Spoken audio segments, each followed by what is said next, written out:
I'm here with Scott McCloud at TCAF. How you doing today? Pretty good, thanks. Sweet. I just got a couple questions about your overall body of work. Sure.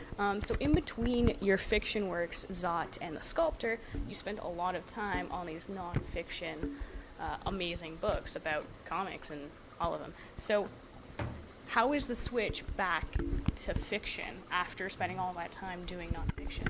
Well, it's been awesome, because fiction has its own set of challenges.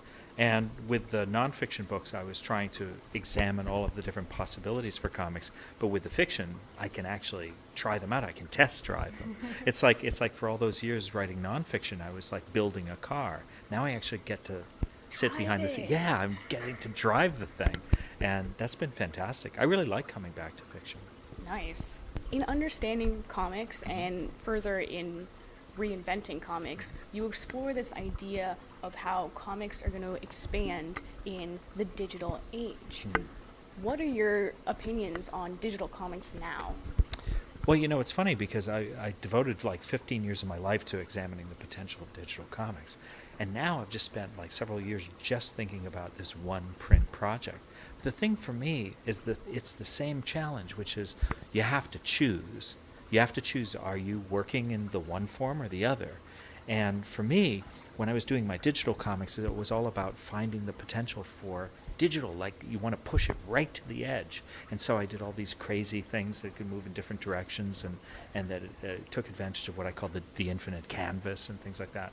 Okay, now I do a graphic novel and the thing's designed for the print, just for print. But it's the same idea because now we're going to see what print can do. We're going to see if I can push print right to the edges. And so that's what I did. It was all about just choosing one form and staying with it. Nice. Yeah, because also in those books, you, especially in understanding comics, you sort of make predictions about how you think people are going to use digital comics, and that was before there really were a lot of digital comics. There were a few, but not a whole lot. Yeah. Yeah, and so now that is really a huge medium, where do you see the future for that now? Right now, I think it's kind of, in a way, it's kind of stalled a little. We don't quite know how people are going to make a living doing the long stuff. That things like graphic novels online, it's not quite working yet. Yeah. In a lot of ways, the reading experience isn't smooth enough. It's not intuitive enough, and so it's a little hard to see where it's going to go. So, but then again, I kind of took off my futurist hat for several years there, and since I wasn't watching the scene as closely. I don't have as strong an idea about where exactly we're going to go, but I don't know. Maybe in the next few years I'll be coming back, re-engaging with that scene a little bit more. But you can also have this new perspective of now that you're in this fiction writing hat, seeing the way it unfolds and the way that people are using it. Yeah. So. Well, increasingly I'm just thinking in terms of just pure usability now. It's more dull than the pure experimentation. Just thinking, is this thing usable? It's like a very practical way of looking functional. at it. Yeah, it's very functional. But at the same time, stories are magnificent things. And you don't want things to distract from that. So a lot of it is just making sure that you don't have too many distractions.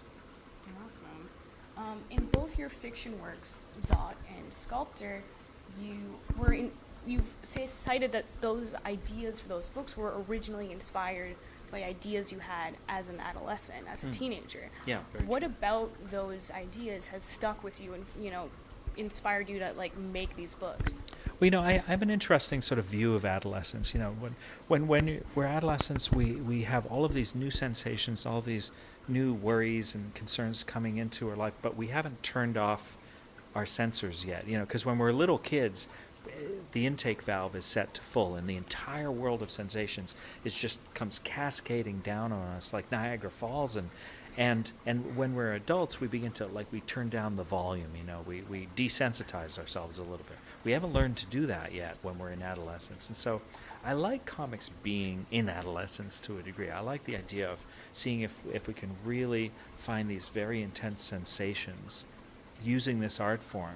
So it kind of suits me a little. That's why, in a lot of ways, I'm kind of interested in young adult comics, like the stuff that's going on right now with comics for kids, comics for young adults. I really like This One Summer by Mariko and Jillian Tamaki, partially because it just saturates the reader with sensations. The whole thing is it's this VR experience. That's the kind of thing I'd like to bring to it too. I want people to feel the comics, not just read about stories. I want them to live the stories. That's awesome.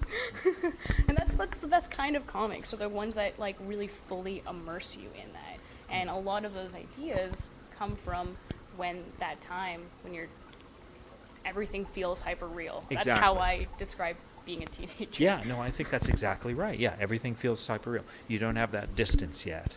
It's life is right there. It's right in your face until you learn eventually, push back a little. Cool. And in both your fiction works, you use superpowers as a way to explore humanity. What is it about this superpower motif that you really are drawn to? Well, superpowers are kind of my curse. Even when I did my very first comic, it was like, well, comics are about more than superheroes, but I did have this one superhero I wanted to do, So I did this character Zot when I was just very young, when I was just starting out. And now all these years later, I have this one story that I had when I was very young.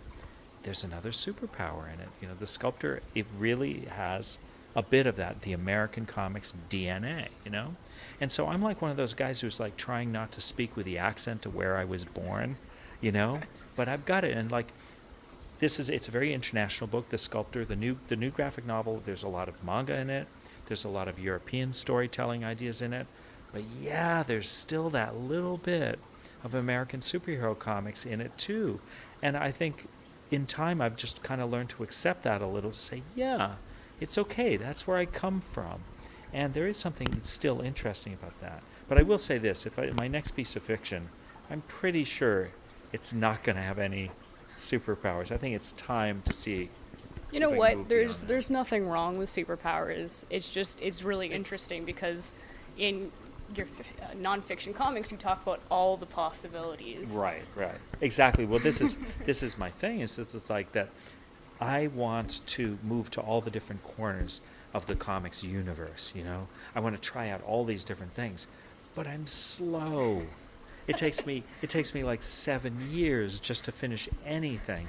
And so instead of like zipping around to all the different parts of comics, I'm like this super slow moving like Roomba, like the little vacuuming robots. Yeah. I'm like one of those things. I look like I'm just stuck in the corner vacuuming the same little patch when what I'm really trying to do is just cover this huge carpet of possibilities. And, using that Roomba allegory, I feel like maybe you could talk about your printed works that way, but you also have been able to explore a lot of these motifs and ideas in short comics you put up on your website. So there's more. Yeah, at least I got to do that. At least during the digital era, I got to try out a lot of ideas in shorts. And maybe I should do more short pieces, because then at least I got to zip around a little bit more. Yeah, well, we're fans of all of it, so. Well, thanks. Have you noticed a shift in the public perception of comics in the last decade or so, where there's like a huge abundance of adaptations in the media and film and television of both superhero properties and non-superhero properties that originally came from comics? Do you think that's changed the way that the mainstream has viewed comics as a whole?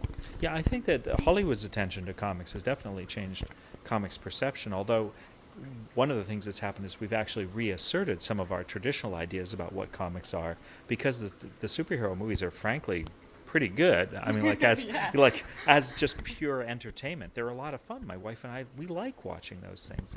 They're fun. But at the same time, we've seen other sorts of work from comics adapted.